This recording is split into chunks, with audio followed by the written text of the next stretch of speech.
Hey, what's up, studs? Ryan here, or MandRproductions, with a super exciting review. It's the LEGO Star Wars Razor Crest. This is a set that I didn't think would happen in 2020, and alas, here we are with an official release date of September 1st, 2020. I have the Razor Crest in hand, and I'm super stoked to take a look at it. I drove to the LEGO store super early to get this, and I'm just so happy to have it. It's set number 75292 with an official name of the Razor Crest on this box. However, we'll come back to that. 1,023 pieces included, and in the US, going to set you back $130, which I think is a fair price. We'll talk a little bit more about that later. We look down at the minifigs. We get 5 of them. We have the Child, the Mandalorian, Greef Karga, IG-11, and a Scout Trooper. We'll take a closer look at those momentarily. We also have the Mandalorian logo down there, and we also have Mando up here on the top right, kind of in his Beskar armor, which is one of the bigger complaints I've seen from people going into the set, that he should have had the Beskar armor, and I agree. I also think the set should have had Kuiil, but we don't have either of those things in the set, which may ultimately be two of the more disappointing aspects of it. But from a ship perspective, I think it's going to be an amazing ship once I get to the built section of this review.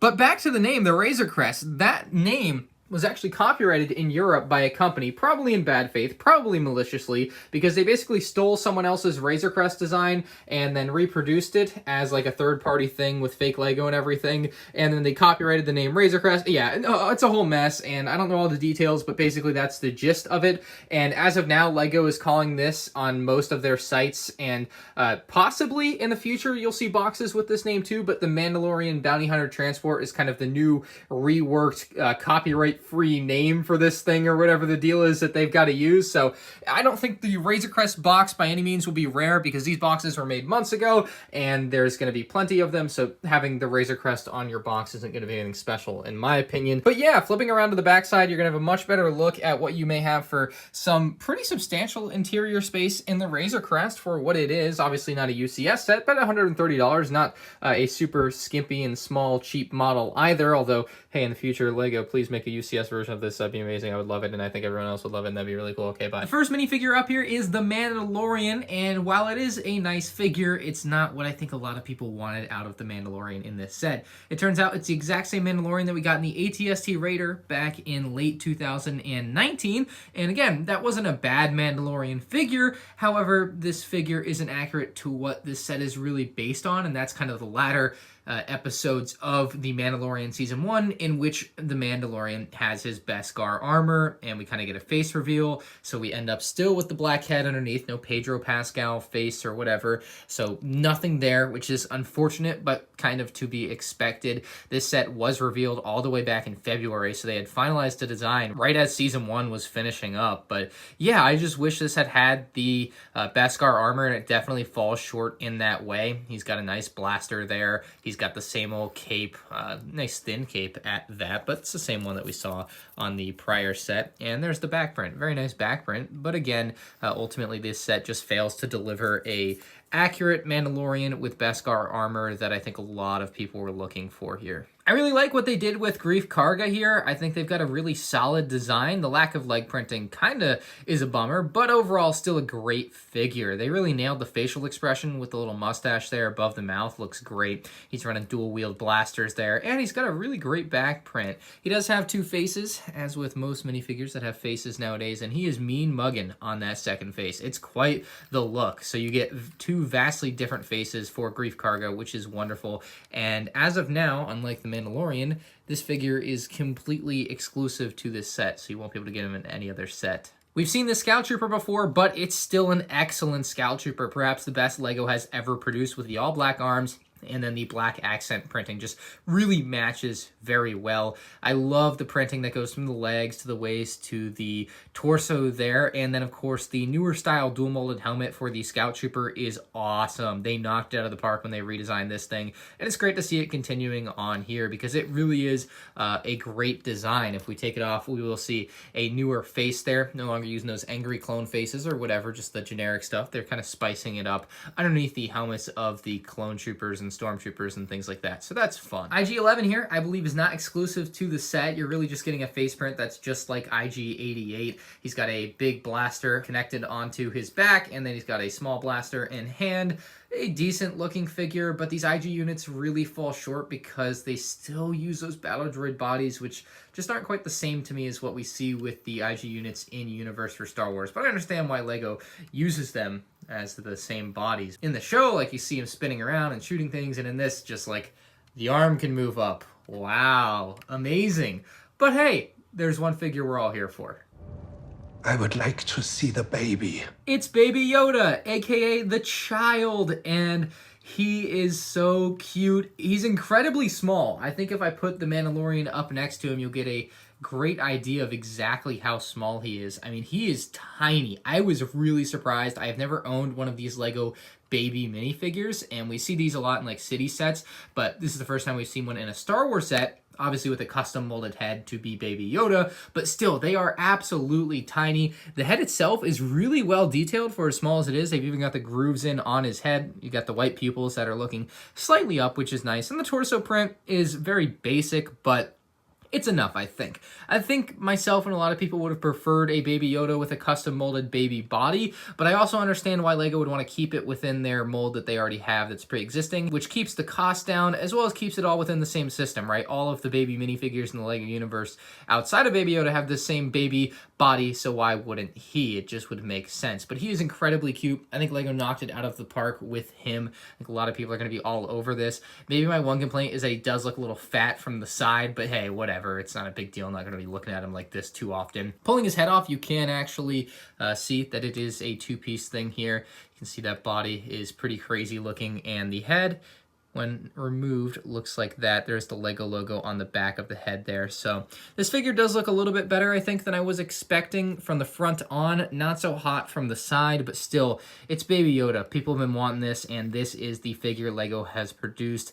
I definitely can understand if you don't like it, but I'm personally pretty high on it. I think they did good enough, and it makes sense. As I built this model, I realized slowly and slowly just how massive it is. It's $130, and I feel like there have been times when we've gotten small sets for the price in this higher price range, but this is not one of them. This thing is absolutely massive. It's got a giant wingspan, and it's like 1.5 feet long. Like, that is no small set at all. It's very big, and I was very happy as I was building it to find out just how large it was. Like, the pictures, I think, in this case, do not do it justice at all. It definitely is something that is really cool to see come to life. Now, moving in close on the side, you'll see that there are some bad things about the design, I would say, is that you can see straight through to the Technic up here, and also on the side of the set, there's just a small gap there. And again, these are small things, but it's worth pointing out that there are some gaps in the design, and there are also quite a few stickers on this set, which I think add nice detail, but you're more than welcome to leave them off as you build if you're into that. So the stickers add, you know, a nice bit of color that otherwise isn't really there, and I think that that's why they're actually kind of important to put on in this set's case. It has some nice blasters on the front here, which are actually a really strong design. Like, those aren't going anywhere, and on top of that, they're actually built into a panel, so we'll get to that later when we try to get to the inside of the set. But yeah, really nice blasters on the front of the set. No flick fire missiles or anything up there like you would expect really from a set like this. Like, that's what you would expect to see, but LEGO did not throw them on there, and I actually really appreciate that. It makes the set really displayable because the only missiles really are these here, and those are spring-loaded shooters on the exterior. Otherwise, it's basically like a mini UCS set as far as like being able to display it because of how big it is, really. And speaking of those spring-loaded shooters, they're on top here, and you can push down on this grill piece here, and it's going to shoot that off just like that. We all know how those spring-loaded shooters work, and they're really nice. In this case, I really love the integration. You can see how it drops down, and you can't really pick it back up. You gotta load it back in, and then it pushes back up even with the rest of the build. That's really nice. The engines are another great aspect of the build, and I should also mention, like, this is a really strong build. Everything is connected with Technic, and it's just like, it's exceptionally strong in a lot of ways, so you don't have to worry about things falling off as long as you pick it up semi-properly.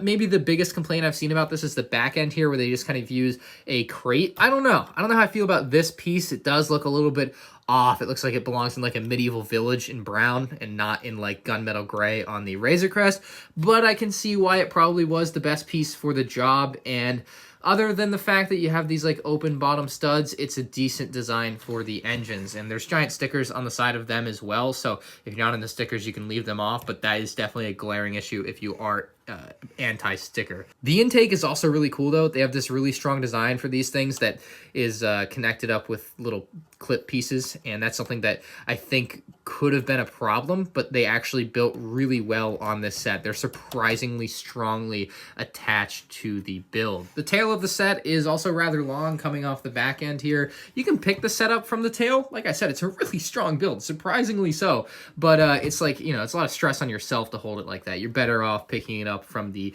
midsection or like this, which is how I typically find myself wanting to pick it up. But you can basically hold it any which way, and you're going to be perfectly fine. So that's pretty much all there is on the exterior, other than the landing gear, I guess, on the bottom. But that's just some skis. We've seen those before on things like the Knights of Ren transport ship from the Summer Wave as well. Not anything special as far as landing gear goes. But on the top of the set, we do have an escape pod. And it wasn't apparent at first when this set first got revealed where the heck the escape pod was that was in the press release. But it's actually just this. This is an escape pod. It pops right off. It is pretty nice. Got like engines on the bottom there. You can fit one figure inside, which we will do. You just pop the top off. You have just enough room for one figure. And in this case, we'll drop Greef Karga in there with his dual-wheeled pistols and close that right up. And there you go. You have Greef Karga in the escape pod. You can still have him in there when you put it back on top of the Razor Crest, and you'll be able to see his face looking out, which is admittedly a little funny looking, but hey, why not? That's extra figure storage if you really need it, so that's nice. Moving back to the front of the ship, though, you have this really cool printed cockpit piece. I was worried this was going to be stickered, but it is indeed printed, so it's wonderful that LEGO went and printed this because they have done stickers on pieces like this before, and it's just awful, so really happy to see LEGO go out on a limb, spend the extra money, and print that piece. I think that adds some value, I would say. Now you have this little bit here, which is obviously to pull up and away from, so you can pull out the top of that, and then you're left with this little bit of interior space here in the cockpit, and that's where Baby Yoda and the Mandalorian can sit, or another figure if you want, but you have two seats. Dropping Mando in there is pretty much a breeze, and then you can really have Baby Yoda sit wherever you want. He can actually fit right in Mando's hand, which is probably the safest place for him because he's actually connected to something. He could sit in the seat in the back, or you could kind of have him loosely floating around in there, but there's not really enough space for that. So I really prefer the Mando hand method on that, and it works out really well. It's really cute to see him in there. I love that little look for him, and it's definitely a great way to display it, and you know, when people see it, they'd be like, oh my god, there's Baby Yoda inside the Razor Crest, and it's like awesome. Now atop the Razor Crest, if we take this off again, you can lift this up and drop it down. We'll get Mando out of the way, and dropping it down does reveal a place where you can actually place the Mandalorian's rifle, and you can actually put a couple weapons in there, but there you go. Just like that, you can have his weapon in there. Perhaps you could hide Baby Yoda in there, but yeah, it's a nice little weapon storage area. Really great use of the space in this set. I thought that space was going to go to waste, but it's really ingenious that they have this piece here that you would think would be stationary because it really is just a buffer for the front end of the cockpit, but when you remove that, you can actually drop it down to, like, it's some of the most genius use of space in this set that I've seen in a LEGO Star Wars set in a long time. I just love how well executed that whole cockpit section is. For as little space as you would feel like there is, they make great use of it, and that's wonderful. So you pull Mando out, you can grab his blaster, and then get to work taking down the bad guys, basically. Now, I mentioned earlier that the panel on the side does drop down, and it does. This one on this side does drop down to reveal the Mandalorian's bed here. And you can also see some extra detail represented with stickers on the wall there. And you can actually fit the Mandalorian inside of his own bed. I usually just move his little cape to the side because otherwise it might get caught up on the studs where his feet go. See how it's got some marks on there? That's because I kept putting it on there with the cape there. So you do want to be careful with that, but otherwise it's a pretty nice feature to have built into the set. Hopefully, unsurprisingly, the other side of the ship can open up just like the other side. And 1, 2, and 3 panels just like that. Pretty simple to do.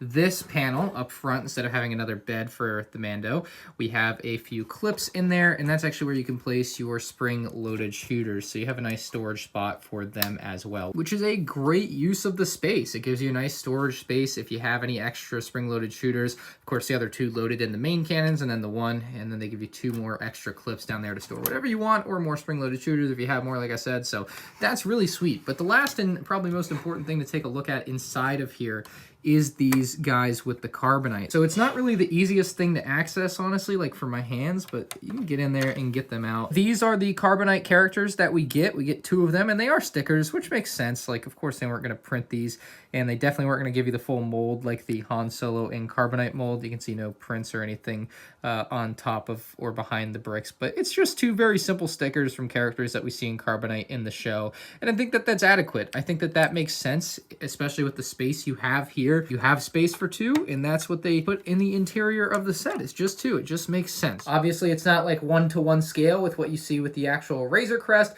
but it works, and it is a really cool nod to what you do see in the show. And I really appreciate that they were able to get that in there.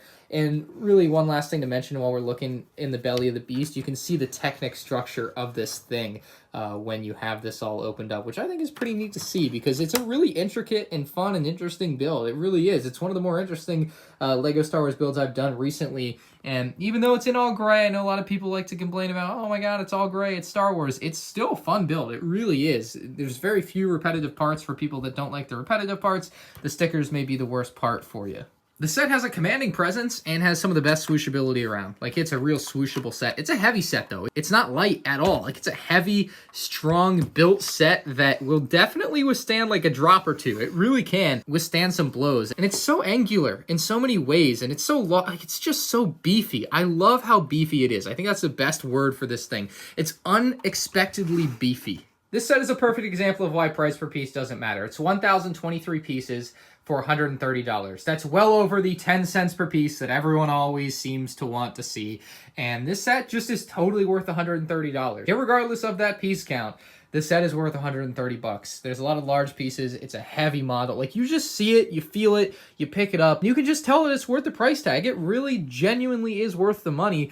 And on top of that, you obviously have a big draw with Baby Yoda, Greef Karga. Scout Trooper's nice, although you can get him in some cheaper sets. IG-11, not so much. And the Mandalorian, again, in a cheaper set with the AT-ST Raider, but this is obviously the better build, in my opinion, if you want to get a Mandalorian and you don't have one yet. So I would love to have seen him in Beskar armor, though. I think that's the biggest downfall of this set, is not having Mando and Beskar armor and not having Kuiil. I also think the set, because it has the Scout Trooper, could have had one of the speeder bikes for the Scout Trooper. I think that would have also made a ton of sense and given kids, especially as a play set, something to have fight against the Razor Crest, albeit a small thing. It would have been something. But I think it's totally worth 130 bucks. I think that you should buy this. I don't know how else to explain it, guys. I really do. I think if you like The Mandalorian and you like what you saw in this review, you should probably go out and get yourself a Razor Crest. But that is all for my review of the amazing LEGO Star Wars Razor Crest. Let me know your thoughts on the set in the comment section below. I'm super impressed by it. I think I can't say that enough.